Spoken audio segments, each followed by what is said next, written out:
নমস্কার বন্ধুরা, প্রতি বছরের মতো এবারেও আমরা বেরিয়ে পড়েছিলাম পলাশের খোঁজে।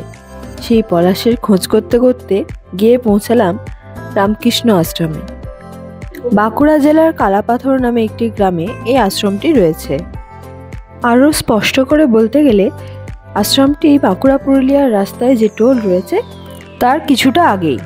মন্দিরের প্রধান দরজা দিয়ে ঢুকেই প্রথমে চোখে পড়ল স্বামীজির একটি প্রশস্ত মূর্তি।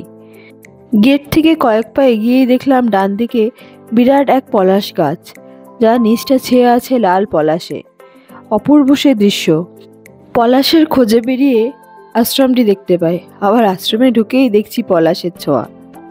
পলাশের পরই গাঁদার সম্ভার। সেই গাঁদার বাগান বেরিয়ে ডান দিকে দেখলাম একটা রাস্তা চলে গেছে।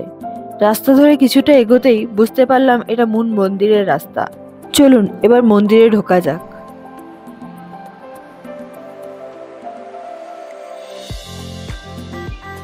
প্রধান দরজা দিয়ে ঢুকে ডান দিকে দেখলাম ঠাকুর মা স্বামীজির মূর্তি বসানো আছে। দেখেই যেন চোখ জুড়িয়ে গেল। ঠাকুর মা স্বামীজির দিকে তাকিয়ে বেশ কিছুক্ষণ দাঁড়িয়ে রইলাম। তারপর মনে পড়ল এখনো গোটা আশ্রমটাই দেখা বাকি, তাই বেরিয়ে আগে মূল মন্দিরের চারিদিকটা দর্শন করলাম। তারপরে সেখান থেকে বেরিয়ে মায়ের মন্দিরে গেলাম। দেখুন কেমন সুন্দরভাবে ছবিগুলি সাজানো আছে, দেখেই ভালো লাগছে।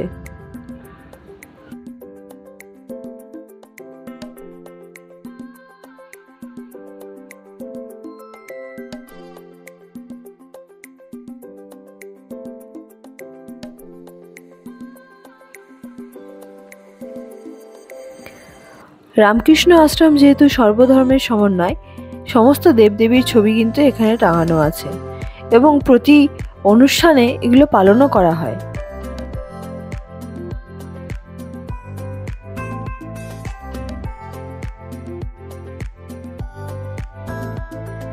আসুন এবার আমরা মায়ের মন্দিরের উদ্দেশ্যে রওনা হই।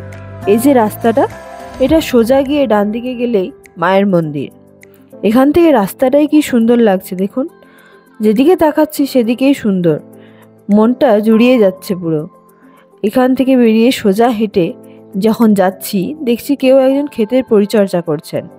এখানে নতুন করে গাছ লাগানো হচ্ছে, সবজি চাষ করা হয়েছে। শুধু ফুল চাষ নয়, সবজি চাষও ভালো মতোই। দেখতে পাচ্ছেন কত কুমড়ো গাছ লাগানো আছে। এই হচ্ছে মায়ের মন্দির। সামনে ফুলের টবে সুন্দর সুন্দর ফুল লাগানো। এবার আমরা প্রবেশ করি মায়ের মন্দিরে।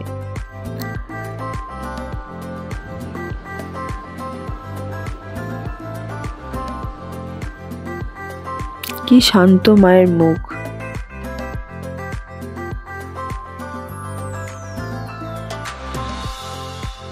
এখান থেকে বেরিয়ে চললাম স্বামীজির মূর্তির দিকে। দূর থেকে দেখেই এত ভালো লাগছিল, দেখি কাছে গিয়ে না জানি কতই ভালো লাগবে। সামনে থেকে দেখে সত্যিই চোখ জুড়িয়ে যাচ্ছিল। রামকৃষ্ণ সারদা আশ্রমে এলে মনটা এমনিই ভালো হয়ে যায়। তার সঙ্গে এরকম শান্ত নিরিবিলি পরিবেশ, প্রায় জনমানবহীন। বাচ্চারা এখানে নিশ্চিন্তে খেলে বেড়াতে পারবে, কোনো অসুবিধাই নেই তাদের। আশ্রমের পরিবেশ তো আমাদের খুবই মুগ্ধ করেছে। আপনারাও কিন্তু কমেন্টে জানাতে ভুলবেন না আপনাদের কেমন লাগলো এই আশ্রমিক পরিবেশ। যারা কাছাকাছি থাকেন তারা কিন্তু ঘন্টাখানেক বা সারাদিনের জন্য এখানে কাটিয়ে যেতেই পারেন।